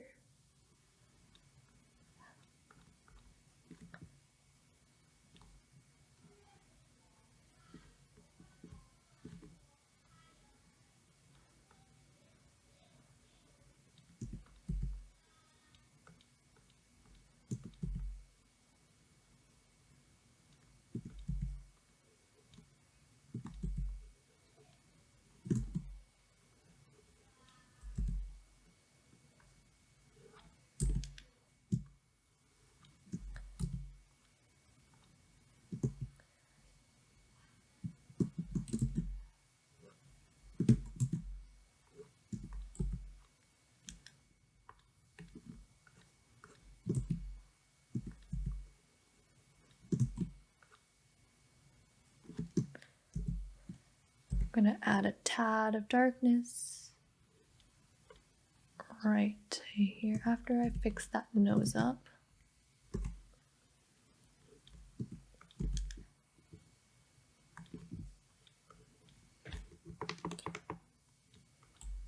Just to the very edge so it distinguishes the nose a little bit.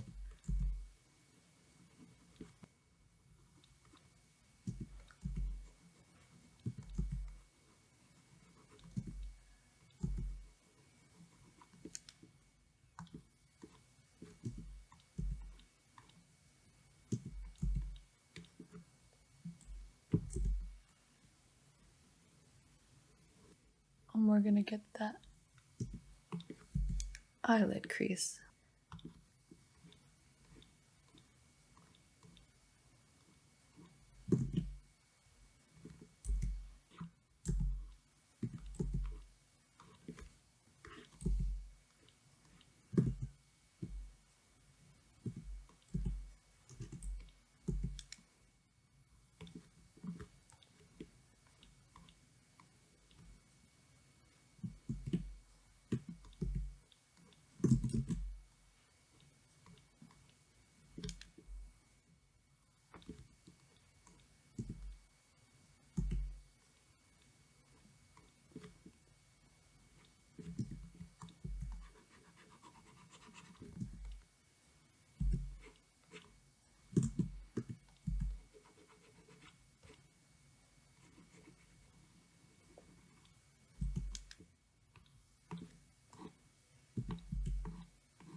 this over.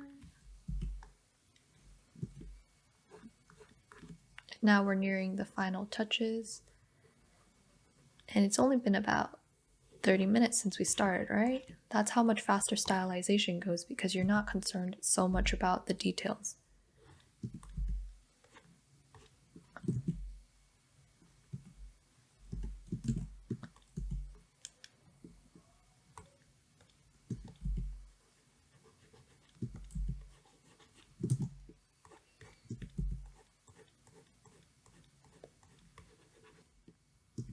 And it probably helped that I've already done this portrait once, so now I've gotten a hang of it and I know what works and what doesn't, right?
I'm going to remove that area by lassoing by pressing Alt, and that will allow you to lasso subtract.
Now I'm just trying to cover some of those lines that I did not cover up.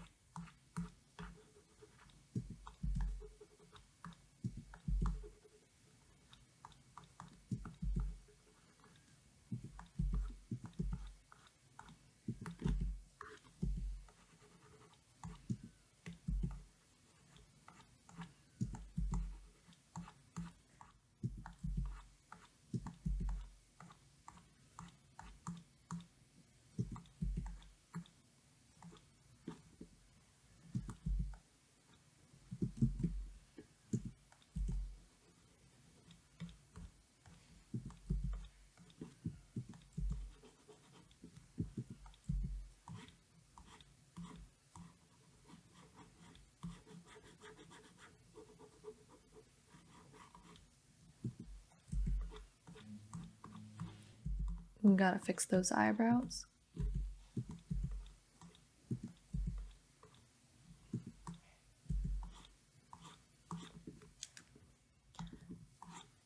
Her bangs come close to basically her eyebrows in the front.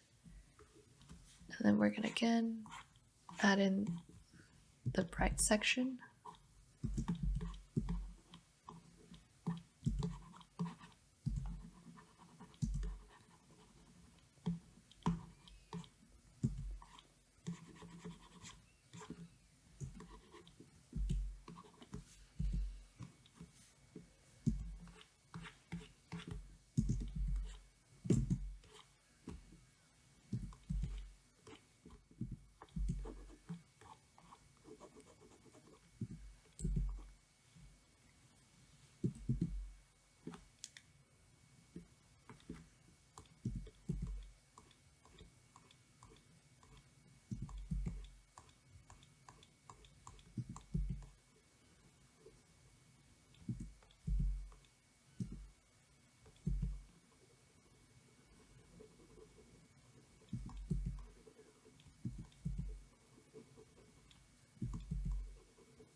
All right, time to flip our canvas and see how we're doing. All right, not bad, but I definitely see room for improvement. When that pops up, it just means because you lock the layer, it will only transform within the painting. So if you move things outside, it's gonna do some whack shit. So just turn that off, and now we're gonna liquefy. And we're gonna fix some of those proportions.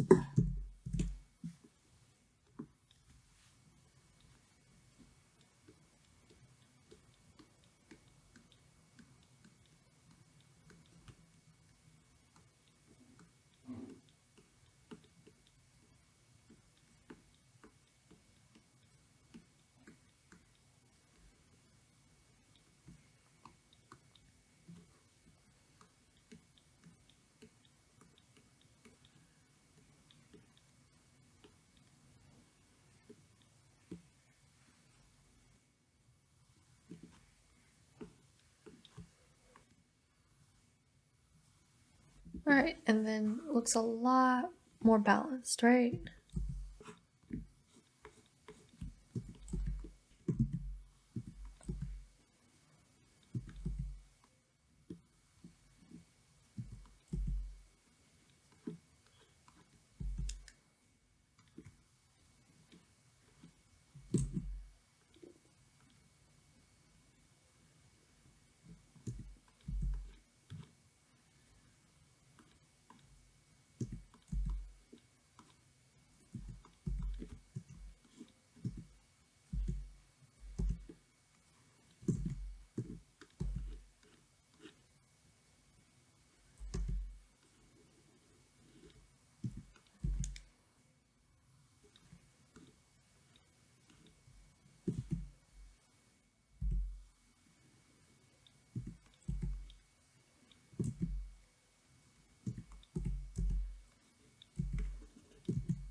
All right, let's just do the jewelry and then we shall be done real quickly spit. Remember, dark values first. Not that dark. Gotta be dark in comparison to your surroundings.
I'm adding some texture, so it looks like there's something going on there.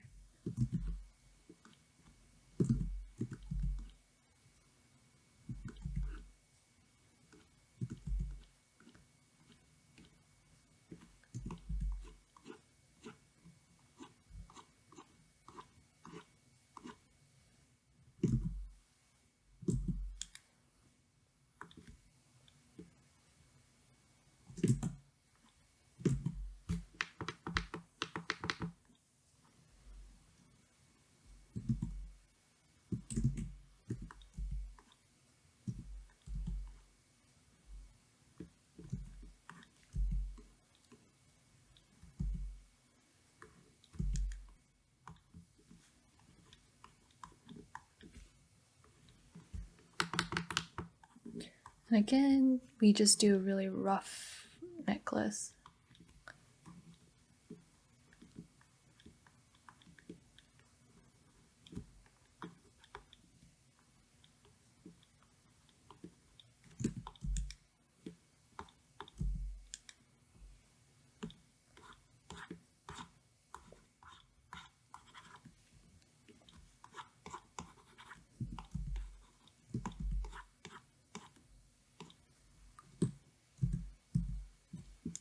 And I believe she has freckles, so I'm gonna bust out one of my freckles and give it to her. So I believe this is, I think I'll like to try number 187, and if I don't like it, I'll change it. I feel like you can't see it that much, so let's try 271.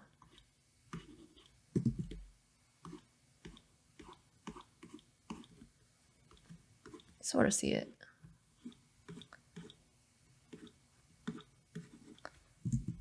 And then you're just gonna come back in later with your square brush number 40 and add in some of those individual, like, bigger freckles, right?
Well, if you wanted to save it, this is where you'd save it. Don't be like me and don't have bad habit of not saving things. But regardless, this is basically how I do stylized portraits. I'll be honing in on some of those specific features so you understand why and how I did some of these things. Hopefully this gives you a general idea of how to approach doing portraits. For the class exercise, I would suggest maybe don't do her hair if you're struggling to do hair right now. But if you're confident that you can do some hair, then go for it. I'm excited to see what results you will produce. And let's just end this by putting these side to side so you can compare the two different versions, right?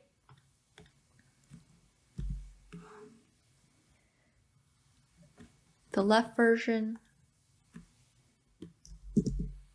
versus the right version. Well, which one's your favorite? Which do you like to do? More realistic, more stylized? And it's up to you when you do the class exercise. So I'll see you in the next video where I will drill into you the very specific skills you will need in order to be able to put all these parts together to create a portrait just like this. All right, bye.